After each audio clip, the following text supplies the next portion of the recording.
My true thing that like just took me straight to hell down that path was meth.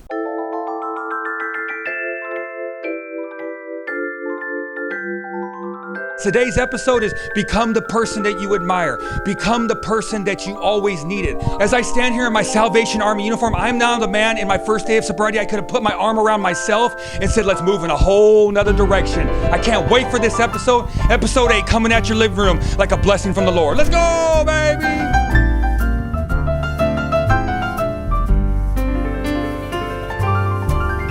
It's a beautiful day in the neighborhood. The hope dealers understood. Won't you be my neighbor? All your drugs, you better move over, because the hope dealer's clean and sober.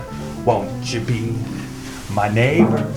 We got the integrity on the rise. Please don't ever compromise, because it's a beautiful day to get clean and sober. As I take off my sports coat, I'm not a pilot, it's the Salvation Army uniform, because now I'm the person I admire. We're gonna have an amazing show. I can't wait to hear the flow. It's a beautiful day to get sober.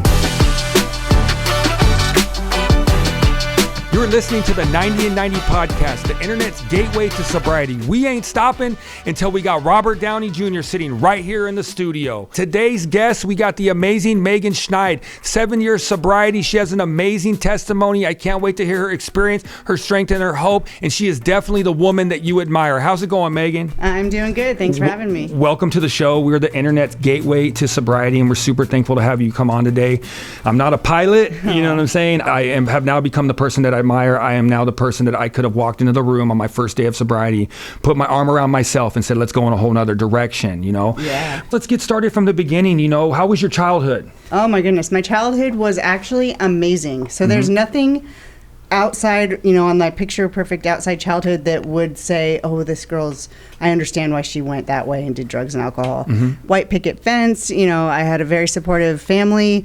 My birth mother passed away from cancer when I was 7, but my father remarried when I was 10, and my stepmom is my very best friend today and couldn't love me more than if I was her own daughter. So I had everything I wanted and needed and supported. My dad would go over and above to just give me all of the opportunities and things that any child would like. You know, the moral of the story is that addiction doesn't discriminate. You know, you can come from a bad childhood. You can come from a good childhood. I know that the minute I put Adderall in my body, I was 28 years old playing professional baseball, and I put Adderall in my body. And from that moment on, you know, it disguised itself as heaven, and it took me straight to hell, you know, and it ended up taking me, you know, down the wrong path. And it does not discriminate from whatever background, whatever color you are. The minute that you put the drug in your body, it will take you to institution jails or death. Thank goodness we're alive right here. We're able to share our story. What was your drug of choice, and when did you start using? Ooh, I'd say, well, I started off like, you know, most kids, you know, stealing alcohol and smoking weed. But like you just said, with Adderall, my true thing that like just took me straight to hell down that path was meth. Yeah. I was a senior in high school, and I remember just being introduced to it at some party somewhere. Actually, I had already been sent away to a behavioral modification type of program for minors because I was just so, you know, obstinate. I was disrespectful. I didn't follow rules. I was a great student and was able to skate by on doing bare minimum and still getting decent grades. But I was just I would always say, I'm bored, or, you know, this is boring. I don't want to do the same stuff every day that all my friends were having fun doing. So I quickly gravitated towards the bad crew, the exciting crew, the older guys, all of that stuff. And so my parents had sent me away. And when I went away to this program, in hindsight, they didn't know I had a spiritual malady. They don't understand that. So they're just trying, it was a behavioral modification type program, but all it did for someone like me was introduce me to a bunch of kids, mind you, so no one had had a real bottom that had done all the drugs I'd never done. And all the stories were just like, it was awesome. This is so fun. So all it did was show me that, okay, if you put me in the middle of the desert and blindfold me, I'm fine. It gave me like confidence in a bad way, kind of. And then put in my head how awesome all these drugs are. So when they came in front of my path after that, I was like, oh yes, meth. I heard that was great. That girl Jody who told me all these stories. So the first time I did meth, it was great. Like you said, I thought it was, this is life changing. This is the answer to everything. And I don't think I didn't use meth for a single day for at least 3 years after that first use. I was so hooked and so just like sold on this. I could study, I could party, I could drink, you know, all the stuff it does in the beginning. So meth is the one that just took me. Took you, yeah. It's like when I did Adderall, I felt like I did the limitless pill. You know, it was like, it was amazing, you know, but it all goes downhill super fast. A cop asked me one time, he said, what is this big thing about meth? I said, sir, you can ruin your whole life and you feel okay doing it. I said, it's like this crazy phenomenon. And if you're a normie out there, you know, you're not going to understand it, you know, but like you can just ruin your life and you feel okay doing it because you're messing with the dopamine system in your brain, you know, and things like that. I heard you share a story about like you actually tried to go to a treatment center where like a spa type atmosphere where you thought that if you actually like sweated all the addiction out of your body, like you would be able to stay clean. Yeah, so it's funny because I was very much, you know, I had all the court cards and all the reasons to go to 12-step meetings, but I just shut my mind the second I saw that word powerless. I was like, oh no, I am not powerless. So my parents were trying to help me, and so they spent all this money and sent me to, it was the Scientology place called Narcanon. Okay. And it was the only non-12-step program they could find. And if I was willing to go somewhere, they were like, we'll send her there. And it was funny because they sold you and they sold the families on this idea that, you know, the drugs and the residuals are deep down in your body and in your bones, and you need to get it all out so you don't get triggered. I hate that word. Triggered to or, you know, craving or all of those things to use again. So they have you like, it was just like a little thing of oil and all these various things. It looked like birdseed and like vitamins and a lot of niacin. So then you feel an effect thinking that, oh, the drugs are coming out of my system, and you sit in a sauna for 8 hours a day till some unqualified person deems you are done. Yeah, that's crazy. You know, I like learning, you know, I got clean and sober finally at 37 years old, and I like had to surrender to like everything because I wanted, the first day I did meth, amphetamine, Adderall, it was so amazing. You know what I'm saying? I was like, oh my gosh, I want to do this the rest of my life, to where it actually like I was like now in sobriety, like I like to go hiking with my wife. I like to go see other places. Like I just went to Pennsylvania. I enjoyed traveling. But with at Adderall and amphetamine, it was like it felt so good just sitting there doing right here. So I ended up isolating, and my mindset used to be like, oh, if I just have meth in my body, I can be happy anywhere, to where my life ended up on a 3-block radius in Upland, California, just committing crime and in that hamster wheel of absolutely doing nothing, you know. Could you explain to me, like, you know, your rock bottom, like the time where you were like, I need to stop doing this drug. I need to get out of this. Yeah. So unfortunately for me, like I was happy and fine. Like it took me to, you know, I still will say there was a lot of fun times and exciting things that I did throughout my using, but it was, you know, from that first time when I was 18, 17 doing meth till I got sober when I was 30. So what the real catalyst was for me was I had a son. So and that's you know, my husband and I, we used to get high together. Anyway, he got sober before me, but we had this son, and I see now in hindsight that's God's way of like keeping us connected, because life is beautiful and we have a good marriage today. But at the time, you know, I just thought I was gonna have to resign myself. Like I didn't want to lose my child, and so I couldn't imagine living sober, and it's the dilemma. I didn't like either option. I couldn't imagine being sober. I thought I was going to have to be miserable and just white knuckle it and suck it up and figure out how to just do this thing every day.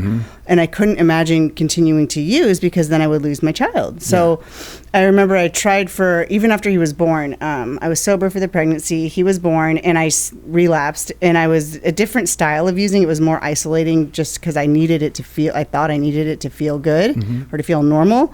But it got to the point where my secrets just weren't being kept. Like my husband was sober 2 years. He could look at me and he knows, you know, he wasn't my husband at the time. But like, you know, my family was a little more manipulatable. You know, I could lie to them, but it got to this point where I was either going to lose him and everybody, or I had to go get help. And I was at a Big Book Awakening meeting, because I had already been introduced to Big Book Awakening, and that's my home group today, because it's just it's a powerful way of going through the work.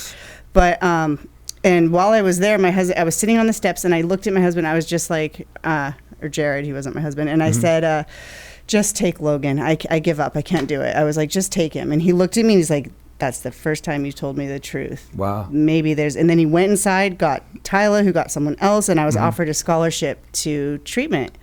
And I had a bumpy landing, a few more relapses. I'm somebody that if I'm not, I can't be white knuckling it. I'm either all in or I'm all out. Yeah.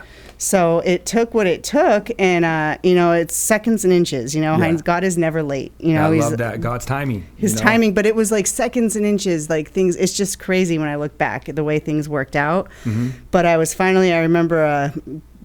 Again, after one of my relapse, I got a scholarship, lost a scholarship. It happened to be open enrollment. My parents got me insurance. I still got kicked out again. I relapsed. And I find myself at some treatment center in Murrieta where it was not like something I had experienced before, physical fights in the group rooms. Like, treatment is great. I work in treatment now, but it doesn't really matter where you are. If you're done, you're done. You could get sober anywhere. It wasn't the quality of care I got that made me stay sober. It was me being at a place of, I'm done. I'm ready to just surrender and follow directions. Follow directions. Yeah, I love that. I heard Robert Downey Jr. He said on a clip, he said that there's no, like, you got to be done. Like you just said, you have to be done using to get clean and sober. Like you have to be done with it. You have to be at your rock bottom. It has to be knocked out of you. And like I share, my rock bottom was at the side of a Walmart up north, and I couldn't find an instrument, a needle to get high, and I literally surrendered, and I said, God, take my life. And he's literally taken me on this amazing journey the last 3 years and 4 months. He's taken me on amazing journeys, and I want to share, when we start to use the drugs, they take us to jails, institutions, or death. You're still alive, thank God, and we've talked about a little bit of your treatment, But have you been having any issues with the police? Oh, yeah, I sure did. All right, if you don't mind sharing. I'll share my very first police interaction, first of many. Unfortunately, that's how it goes. So I was 16, and I had just gotten a car and had my license, and I was a little bit older. I was not a lot of people in my grade had cars. Anyway, I don't know if you're familiar. During homecoming in high school, it's like, you make the floats and you do all the, the school stuff. And then you kind of like as a prank, you try to destroy the other grade's floats. Well, we had been drinking 40s down here at Windansea prior to this great idea of let's get some eggs and let's go try to get the juniors float. I was in 10th grade. So I drank a little bit, but I thought I could drive, and it was 0.03, but I was a minor. However, so we were driving down this road trying to, speeding and chasing somebody, throwing eggs out the window with my friends at his car. He slams on his brakes at an intersection, so I slam on my brakes and spin over the overpass center divide, barely miss a tree that could have killed us, and right into Carl's Jr. Yeesh. Yes, so I got so many jokes. Was the food not fast enough? Drive through. I was going to say, so what did you order? Yeah. I'm just playing. Yeah, I know that I have plenty of stories with the police. Like once it got bad to where like I lost my job and all that, like I couldn't afford my habit. So I went to committing crime. Like things like that. My wife actually, was homeless 3 years, and now she's a case manager down at Pat's. She actually went through the resources, and she ended up actually never committing crime and not catching a felony, which that's paid off. But for me now, I've caught a felony, but I'm on the other side of that. Another thing I want to talk about is the big book. All right. Yeah. So the big book, I love it. It like loves me back. I talk about the Bible. The Bible loves me back. And I love that. But for me, the main chapter for me in the big book was a doctor's opinion, because for me, I was able to read that, and now I was able to pinpoint like what I suffered from. Yes. So I suffer from an obsession that tries to talk me into using one more. I put the drug, and I'm a drug addict, but it doesn't matter. The big book, I relate to all that, drugs, alcohol, whatever. So I put the drug in my body, and I activate the phenomenon of craving, and I cannot stop. I just cannot stop. What's your opinion on the big book? How did the big book help you, and how did the big book save your life? The big book it's funny because I was so anti-12-step for so many years. And now I'm like, that is the only book you need. It's an instruction manual for not just I just thought I was going to learn how to stay sober. My husband said, I'm a double winner. I'm a total drug addict. My goal was to find it and make it water soluble and inject it in my body. Yeah. And I'm also an alcoholic. Once I put it in me, I can't stop. And I kept trying to solve my problem, but I didn't really know what was wrong with me until I read the doctor's opinion, until I went through that book from cover to cover, beginning to end, and looked at it like an instruction manual. And when someone said, you don't need to interpret it, you don't need to figure it out, If it says must, it's a must. Yeah. If it's only, it's an only. That's very straightforward. And when I went about it like that, I'm like, okay, cool. It simplifies it, you know. And then learning that, you know, I have a physical allergy. It explains so much for what I was just like, what? Yeah. What is, you know, like, so now I know, because like I told you that story. The first time I did meth, I didn't stop for years, not one single day. Like, what is that? Yeah. It's the allergy. I was alive and well in me. Some people say they progress into that state. I think it's just in there, you know.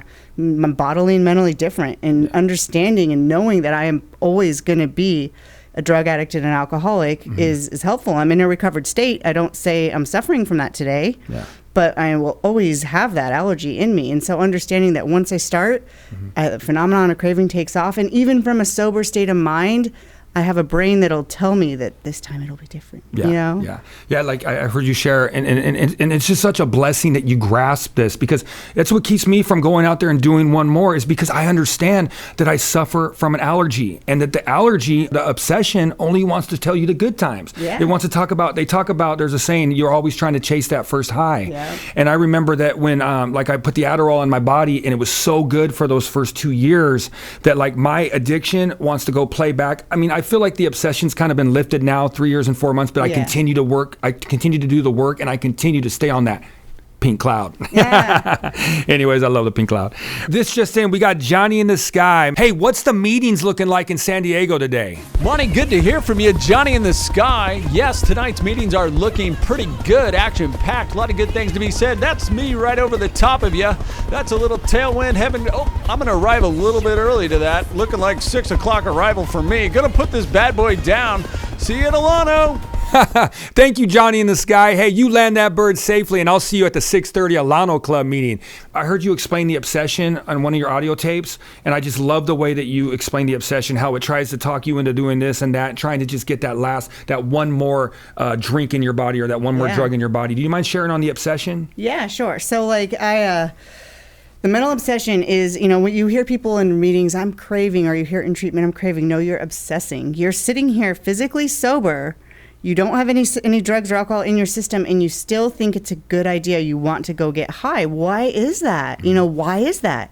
You know, we could do all these self-knowledge things, and I don't want to drive around with my triggers list or have to call another human every time. You know, like I want true freedom. And the mental obsession is like that block. It's like, it's my body or my brain telling me that, you know, this time it won't be so bad. I could look back and see periods of sobriety, however brief they were, and remember the thoughts I had, thinking that, oh, maybe I'll lose a little bit of weight if I go do some meth. Oh, once I put meth in me, I'm never gonna rest till I get the heroin. You know, like, but it's like mental gymnastics our brain does to tell us that this time we'll be able to control and manage it, despite all of the evidence showing us that we can't. You know, and that's driven by the spiritual malady. So instead of focusing on how to target the mental obsession and preventing us from, you know, having that physical allergy take over, if we treat the spiritual, the mental and the physical fix themselves. They're overcome. And one thing I do want to say is that, like, I just want people to know, I think it's so important that I'm 7.5 years sober, and the obsession is lifted and it is not returned. I've just have to do a few simple spiritual disciplines every day, but I don't crave. I don't obsess. I've been able to take, you know, narcotics as prescribed for medical reasons, you know, when I'm having a baby or I'm in the hospital, or, you know, and it doesn't reactivate that physical allergy because I'm in fit spiritual condition. Yeah, I love that. And you like you said, there's a few things of maintenance that you do to continue to keep the obsession away. Now, for me, a huge part of my recovery was I found God. You know, we suffer from a spiritual malady, and I was just sharing. I do sermons, I do devotions over at the Salvation Army, and I was talking about how when we stay on course, how God is working something in the background that we don't know. You know, that we don't know. But if we stay on course, like, we will intersect with that opportunity or that blessing. And when we do intersect with the blessing, we're able to handle the blessing. Like, we become the person that we admire. Like, I share a story about, like, this podcast podcast. Like 3 years, 4 months ago, I was on a jail cell floor, strung out on meth and heroin with needle track marks over my body. I ended up turning my life over to the Lord, and there's things going on in my life that I don't even know about. Like our producer, he ends up making a studio, this beautiful studio. He starts to create this thing. He wants to make a podcast, right? It's just beautiful, right? I have no idea that this is going on. I'm just getting better. I'm working on my life. I'm becoming a better person. And then I get out of treatment, and I end up starting the Neighborhood Hope Dealer YouTube channel, which I'm watching Wes Watson on video, and he's telling me, he goes, if you want to start a YouTube channel, just go out there and make a video. And I'm like, okay, let's go, baby. You know what I'm saying? I'm headed up to the park. I make my first video. I end up meeting the producer of the show right here, and he asked me at a meeting to come on the show. So I come on as a guest, right? So I come on as a guest. Well, the podcast never comes out. Certain things happen. He gets tied up with work, and he ends up calling me like 9 months after that episode. He goes, hey, we would like you to become the host of the 90 and 90 podcast. But if I wouldn't have been able to stay on track, I would have never been able to have this blessing where I've sit here in this chair and I interview Craig Shoemaker, Chris Lieben. You know, it's just unbelievable how far my life has gone, and now I'm able to have this purpose to share the good news. Has there been anything that when you first got into sobriety that you never thought would happen, and now you're living to this day, that God has brought into your life, and you've been able to intersect and you've been able to handle the blessing?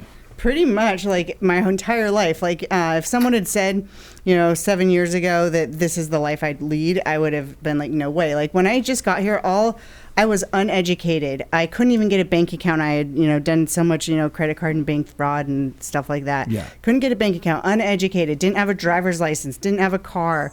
I was not fit to function in the world at all. Mm-hmm. And, for as many years as it took to pull everything down on me like that, the amount of time I've had to, that God has rebuilt it is just amazing. Mm-hmm.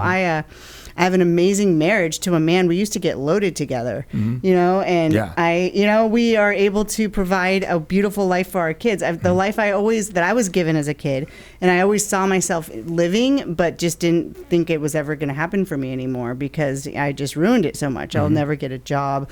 I can't go to school, and I was able to, I went back to school. I don't use my degree, but it was just something that felt good to say I finished something. I have a good marriage. We have a good life. It's like the white picket fence in a sense. I have just had another baby 8 months ago. Congratulations. Thank you. That's so awesome. being a mom and being able to work and provide a life for my family, we get to travel. Mm-hmm. I remember when I first got sober saying like I'd never been to the zoo. I didn't know how many hiking trails we had around here. Mm-hmm. San Diego's wonderful, know? Yeah. And just, not having to stress or worry because I know I'm taken care of. Yeah. I got to throw it out there. We're blessed. We're in San Diego. There's so much vibration to stay clean and sober. There's so many things to do. The recovery world right here is just, it blows it out of the water. Yeah. It's just an absolutely amazing place. So now, just saying, hold on 1 second from our producer, Hank. What's this, brother? That's the winners. All right, we got the winners for the Saquon Casino Craig Shoemaker Show. We got the tickets right here. And the amazing winner is Tracy L. out of San Diego, our lucky subscriber. Let's go, baby. Hey, what's that, Hank? Just give her a call right now. Oh, you want us to give her a call? I think I can do that. I got my phone right here. We're going to give her a call right here live on the show and let her know that she's our lucky winner. Hello. Tracy. Hey, how's it going? Good. How are you doing? I'm good. Hey, so guess what? We have an announcement here on the show. What? Okay, so you are the lucky subscriber to win the Craig Shoemaker tickets at the Saquon Casino. So we got 2 tickets for you, all right? So you can take whoever you want. You can enjoy the nice, unbelievable environment of Craig Shoemaker. Oh, thank you. All right. That's so cool of you. Hey, just say thank you. Can you say thank you into the mic, please? Thank you guys so much. You guys are so awesome. I love you guys. All right. Thank you so much, Tracy. Hey, you enjoy a good day at work, and you keep moving and grooving with the Lord. All right. That's right, Monty. All right, Tracy. Bye-bye. I don't think about relapse and all that now, but now I believe like I have this visual of myself and this image of like, now I'm the person that I admire. Like I am now the person that I always needed. How do you feel like, you know, in your life, do you sponsor anybody or how's that work? Because I have 4 sponsees and I continue to give back, and I feel like there's a chain of effect. You know, I pull somebody out, somebody pulls me out. I have a sponsor who just got married last week, which is amazing because his wife was living in an alleyway, heroin addict. You know, he had been to prison like 17 years and now they're married and they're happy. And it's like God will work everything out for your good, you know, if you continue to try to turn your life around and be thankful. But how's that work for you? I remember when I first started doing the steps, you know, for real and like with intention of following all the directions. And they were like, you know, it was hammered into my head from the very beginning that the purpose of this isn't for you to get better. It's so you could carry a message.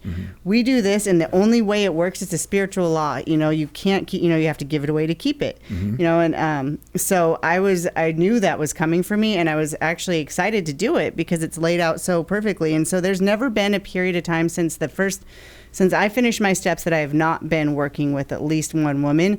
For many years, I would have 4 or 5 sponsees at a time. Now that I just had a baby, I still have one sponsee I work with, but that is the highlight. You know, there'll be days where I'm like, oh my gosh, I have too much or too many. But again, like on any day that I think that what's ahead of me is just not possible, it always works out. And you know, like faith is a result of results. Yeah. So I love that. It was hard in the beginning because I had to just believe all these people telling me that this is how it's going to go. I'm like, well, they can't all be lying, can they? Yeah. But now I know, and I could always fall back on that just solid trust and assurance that everything's going to work exactly as it's supposed to. Yeah. You know, whether it's the way I think it's supposed to or not is different, but I know that if it's not what I think, that it's better. Yeah, I love that. There's 2 things that I can get from the Lord that I can't get nowhere else, you know, and number 1 is grace. So God's grace allowed me to go from being a junkie to being forgiven because our God loves us. And like I said, this is a relationship. Yeah. This is not a religion. This isn't rules. You're not going to be punished. If you're out there struggling right there, you know, God loves you and God cares for you and he wants to turn your mess into a message. But he gave me the grace to get my integrity back. And now once I got my integrity back, I don't compromise it for nobody. But now faith is one tool or weapon that I have that you can't find anywhere else on the planet. So now I continue to, if I feel the fear, I do it anyways. And that's how I've been able to live and sit right here on this podcast, is because there's times where I'm afraid. Don't get me wrong. There's times at night where self-doubt creeps in and tells me you're not good enough and you're not going to ever do this and do that. But I continue to do it with fear because I feel the fear, but I have faith to do it anyways. Is there certain ways that you use faith and grace have helped you in your life? Yes, for sure. So like when I first got here and got sober, you know, I didn't know who I was. I spent a lot of time creating I even had a whole nother name and a whole nother life. Like I spent my whole life showing up as who I thought I needed to be to get what I wanted. And it worked to an extent, but it's like self-reliance will always inevitably fail us or it runs out. And what I've gotten the most out of, I think what you just said, is that learning how to show up, and my primary purpose is to be of maximum service to God and my fellows. And when I do that, I have everything I need. And there's just some few simple principles that I need to live by, you know, integrity, honesty, open, you know, like just being able to tell the truth, to own it when I'm wrong, to right my wrongs, to look someone in the face and eye and say, you know, like, oh, you know what, this is what happened, or I just lied to you, I don't know why I did that. And you know, and the more, instead of having to, because I used to do that, like the white lies, and then instead of going with it and be like, you know what, that's not true, I don't know why I just said that. And no one's ever been like, oh my gosh, you know, like, and so now I don't do that anymore, you know, but just learning how to show up as the best person I can be, and you know, do my best, and then you know, the God's grace fills in the rest, and you know, and it's just a beautiful way to live, and I have everything I need when I do that. Yeah, I love that. I've heard you on one of your audiobooks talk about how like God's the director, and like we're all in His film. You know, explain that to the crowd. There's a point in the book where it talks about the 3-part relationship, and it's just some examples of how, you know, when we're developing that relationship with God, how we can visualize this. And it's, you know, one of them is the actor and director. And I love that. So if God, my first sponsor explained it like this. Like, so if, you know, Steven Spielberg is going to direct a movie and he's going to cast all these people in all of these roles, he's not going to put anybody in a role that they're not going to be amazing at. He's going to make sure they're in the right role to showcase all of their best talents and abilities. And not only that, he's going to take it further. He's going to get them the best makeup, the best hair, the best teachers, the best support, everything they need to play their role to shine, because his show is going to be perfect. He's the director, though. And when I think of that as God has me in my specific role, and all of us in a specific role that he's designed for us. But if we have to try to stay close to God and perform his work well, then we'll be in alignment and we'll be in the role we're supposed to be in. If I want to try to be like, you know what, I'm going to go be, a lawyer, or, I don't know, like if I'm not driven or guided in that direction, but I'm forcing it anyways. Like I made a decision to be a respiratory therapist, but I did it because I Googled how to make the most money with the least amount of school. That's not a really good motive. And no wonder that's not what I'm doing today. But you know what I mean? But like when we just are understanding that God is the director and trust that he's going to give us everything we need to play our part beautifully, it just makes sense. So I feel like I'm definitely in God's movie now. I'm thankful for that. Like back in my addiction, a day like for me, I'd wake up and I would do a shot of dope, meth and heroin. I'd hop on my bike. You know what I'm saying? We'd commit crime. It was just an absolute hamster wheel of disaster, And now today, my day, I wake up in the morning and I look straight up at God and I thank him for everything that he's done for me. I ask him to use my hands as vessels to be able to help save lives, and I get with the Lord early, and then I have a great job. I work in recovery, and I love giving back all day. I do transport, and I'm super thankful for that. I go to church. I attend church. I'm able to do the devotions. I'm married now in a non-toxic relationship. What does a day for you look like now? I've got stability. I've got routine, and what I used to say, oh, that's so boring. I love it. So my day now starts when I wake up about 5 o'clock because my baby's going to wake up at 5:30, and I need to have my time to get my coffee. And my first thought is always, God direct my life, God direct, like the 10th step, my practices are a working part of my mind. So the first thought when I open my eyes is, God direct my life, like considering my plans for the day, ask to be divorced of selfish, self-seeking, dishonest motives, like it's just part of my autopilot now, my default setting. And then the baby wakes up, and it's just so great to, I love both my sons, but with my first son, when he was this age, if I was sober, I was spiritually sick still. It wasn't like, now I wake up with joy. I love to hear his little voice and his smile. So I get him ready, I take care of the baby. Get my son fed when he wakes up, the older one, he's 9, get them off to camp or daycare or school or wherever they've got to go. It's just, and then I have my day of work, and, that, who knows what that's going to look like. It changes with each day. And then, picking the kids up, we've got after school baseball starting soon. We've got activities. It's just like a true, just mom life, mom life all the way, and meetings, sponsees, stuff like that, Yeah, the Lord has definitely worked in your life, In my addiction, I didn't know what to put value in, to where I pushed away the people that I loved, right? I pushed away my family, my mom, my brothers, and all that. And I pushed them away because they were telling me not to get high. They said, and I didn't want to hear that. So I brought towards me all the bad people, to connect, all the crime, all that stuff, Share with us, now in recovery, how the Lord has switched the price tags back to where now I know what to put value in, and how this continues to give you joy every day, because it's not about what we receive, like material wise, the Bentleys, the Lamborghinis. It's about the person that we become. How has the Lord changed the price tags back to give you a more meaningful life? I have so many amazing relationships today. I remember, I had all the same types of people that, we attract back what we put out there, kind of like what you said, So I, when I got sober, I pretty much started from ground zero. I had me, and I had my family that supported me, but there was no real relationship there. We hadn't, we had to rebuild that from everything from ground zero. And, today I have, I used to be one of those girls, I get along better with guys. I have brothers, no girlfriends. Now I have some amazing women that I have no doubt, we support each other. We have each other's back no matter what. There's no gossip or toxicity. I have some really valuable, amazing friendships. I have an amazing marriage, and, my mom is my best friend. My dad is, I talk to my family on a daily basis. I'm involved in their lives, and they're a part of my life. It's just the quality. I don't have, I used to think it was cool to know everybody and have, I know them, I've been there, or like connections and who and how to get places, where now it's like, I don't, need this big quantity. It's the quality. The Lord has just absolutely transformed you. Yeah. You know, and I love it because it doesn't sound like you've conformed to the world. It's like you've been transformed from the inside out. And that's a beautiful thing. Now, for our audience, for me, I know I stayed getting high for so long because I feared about the come down. I feared so much about what I was going to, how it was going to be painful, what I was going to have to go through. And when I actually got sober, it wasn't that bad. I went to jail 3 months, so I had nothing to help me. I just went to jail. And what was your first meeting like?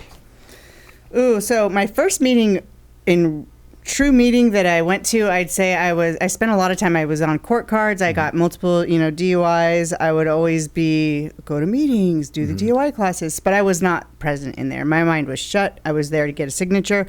The first time I went to a meeting with the intention of like, okay, I have to be here. I remember I was willing to go to detox, and the van came and picked me up. I had like Medi-Cal. It was going to McAllister, a county funded program. And I thought, so I did a big shot of heroin right before I get in this van, thinking I'm going to be able to just like sleep it off and then get really sick. Yeah. The stupid van didn't take me to detox. They took us to a meeting first. Oh, man. So I was like just nodded out, loaded, and I, don't know meeting etiquette. I didn't pay attention to all the other times I was in the rooms.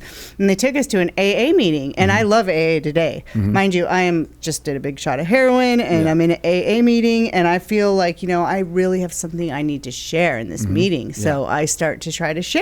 Yeah. And they shut me down real quick because I'm talking about needles and drugs. I'm clearly just loaded. And I was so offended, and I was so pissed off, and I went outside and I'm all, fuck that, fuck those stupid meetings and this 12, I was so mad because, that selfish and self-centeredness. And they were just trying to follow the traditions, and, they weren't being mean to me, but like, how dare they? So I was so pissed, and I spent a lot of time, just willing to go to NA meetings after that, not knowing you don't know what you don't know. But it was funny. I'll always remember that. First I was pissed to be not going to a treatment center. I was going to a meeting. Yeah. And then I was pissed that they wouldn't let me share and didn't, I wasn't important enough. Yeah. I remember back in my addiction, right? I'd be in the garage, right? And everyone would be watching surveillance, and we'd all be afraid of these lights right here, right? These lights, the cops, right? We'd all be afraid. But now being clean and sober, I look at these lights and I feel like I'm in a disco club, baby. You know what I'm saying? I love that, man. I love that. So now I want to talk about BBA, okay? Big Book Awakening. I think it's Mark Houston. Yeah. He started it. Yeah. So it's a really thorough way to go through the steps. And I've met you. I've met Michelle Nolan. Shout out to Michelle Nolan for hooking you up on the show. Love her. Yeah, she's an amazing person in recovery. Hopefully one day she'll be sitting right here telling her testimony. But give us if someone out there struggling, let them know about BBA, because I haven't heard about it until recently, but I absolutely love it. So it's Big Book Awakening, and all it is a deep and effective way of going through all 12 steps. And, there's a lot of prejudice and a lot of contempt prior to investigation, I feel, around Big Book Awakening. And I've lost sponsees when people start to tell them it's too much work. It's not too much work. It's like 15 minutes a day. All it is following all those directions in the Big Book of Alcoholics Anonymous. Whether you're an addict, an alcoholic, gambling, sex, whatever it is, the solution is in that Big Book of Alcoholics Anonymous. And you go through and you turn the statements into questions so that you could relate to it. So instead of Bill's story, it's Megan's story. It's like there's a lot of do I believe? Do I believe? Is this true for me? Can I relate to this? And all of a sudden, a book that seems very old and outdated and unrelatable is my story. It's my life. I was like, geez, I think like that. I drink like that. I could relate to all of this stuff. Is this me? And it's like a way for me to find my own truth and really relate to that book, to really get down deep to understanding what's wrong with me. I'm not just reading the words to read the words with somebody. I'm having an experience with each and every step and part of that book. So I got relief rather quick. It takes 6 months if you follow, there's a sponsorship guide and, some questions that go with the first 3 steps. And all of the questions are pulled out of the text.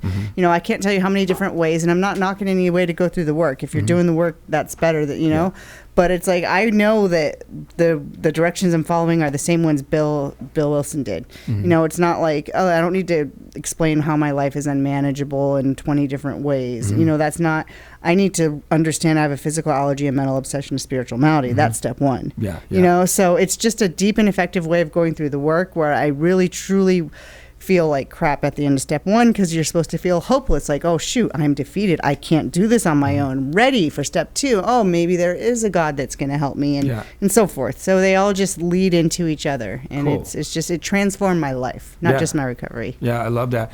And I would like to talk about now, so, falling in love with the process instead of the results, because almost our whole life is the process, when we can start to fall in love with the process, it brings joy and it brings happiness, and then gratitude kind of glues it all together. So how can you talk to our audience and explain to them, like, not trying to like look so much for a result, but actually falling in love with the process and the work?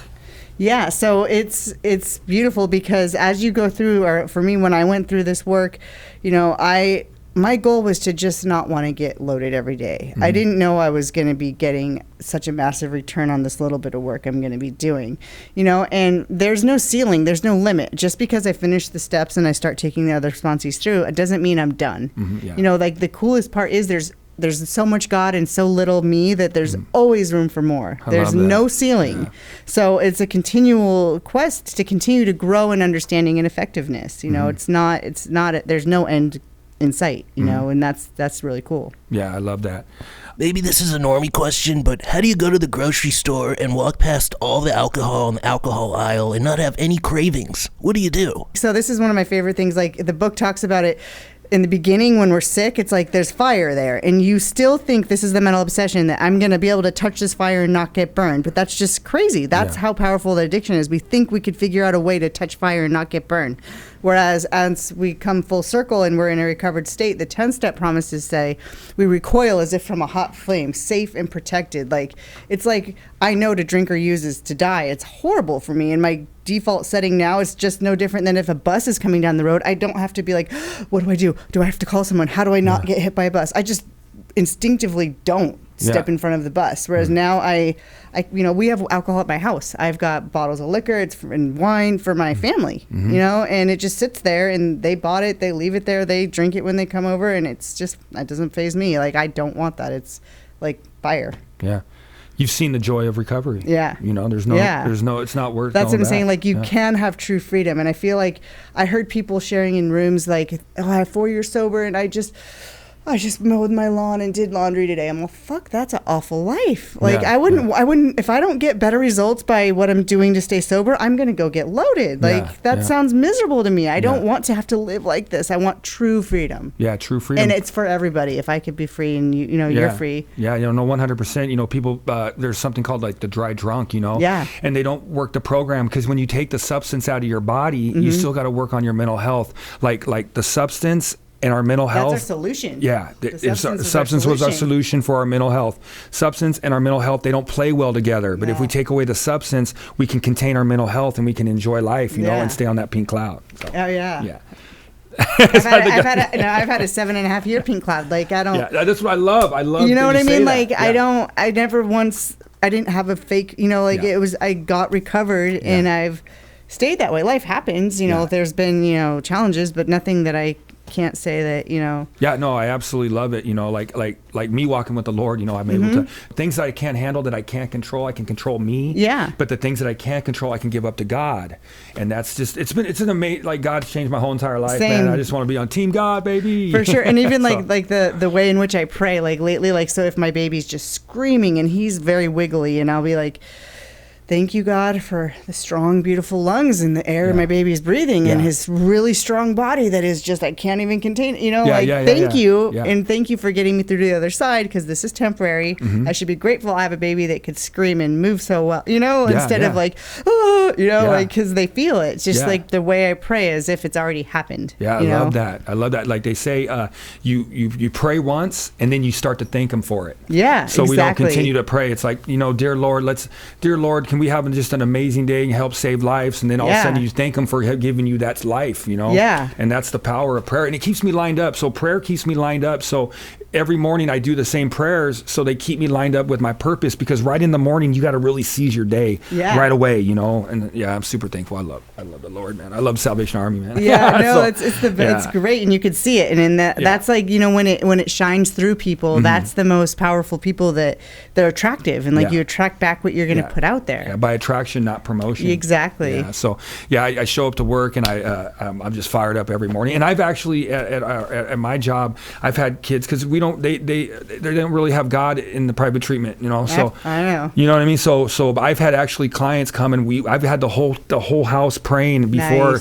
you know. And I was worried because I came from the Sally over to private, you know, and I was worried that my God was going to get pushed out, but I just continued to be the light, and now people are attracted to what I do, you know. So if they're ready to hear the message and they're open to it, then it's, you know, it's like a moth to a flame. Because if you can't show up at the houses happy and joy every single day for the last every day I've been sober without somebody going, man, how are you like that? Exactly. Maybe at first they're like, oh, this guy's fake, he's got too much energy. But then if you're like that every single day, they're like, man, I want what that guy has, you know, off attraction, not promotion. So, 1000%. Yeah. Somebody out there right now watching our show, okay? They're watching our show, and they're doing bad, they're strung out, but they're right on the edge of wanting to go get help, you know. What's some advice you would give them to just push them over that edge to want to come into treatment or recovery, or you know, just go to a meeting and get some help? I'd say what helped me the most was hearing a message of depth and weight, being able to go to a meeting and just pick one person that you think you can relate to, that you hear what they have to say, and you believe that they have an answer, that they are working and living this program, you know, that has not just what you think you want, but they have what they want, you know. And being honest, you know, being gut level honest. The book talks about, and I see it in treatment too, the biggest block is people inconstitutionally being honest with themselves. And that's not a permanent state. That was me for a long time. But once I got ready was able to be completely honest with at least one other person, that's where I could begin. So I'd say just find somebody somewhere in recovery, then be honest with. Awesome. Such great advice. Such an amazing testimony. You've transformed your whole life around, and I'm so thankful for the joy that you have, you know. And we're just thankful that you came on the show today, and we're thankful for you to come on and share your experience and your strength and your hope. And I promise you right now that this episode right now is going to save somebody's life out there, you know.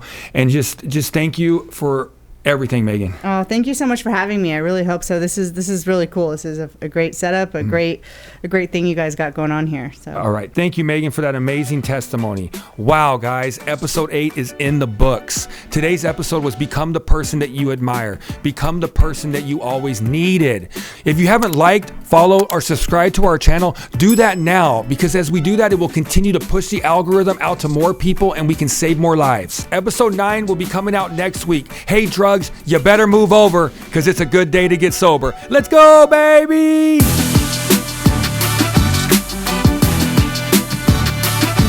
It's a beautiful day in the neighborhood. The hope dealers understood. Won't you be my neighbor? All the drugs, you better move over, because the hope dealers need sober. That's great, though. It's great. Stay sober. Stay sober. Stay sober, my friends.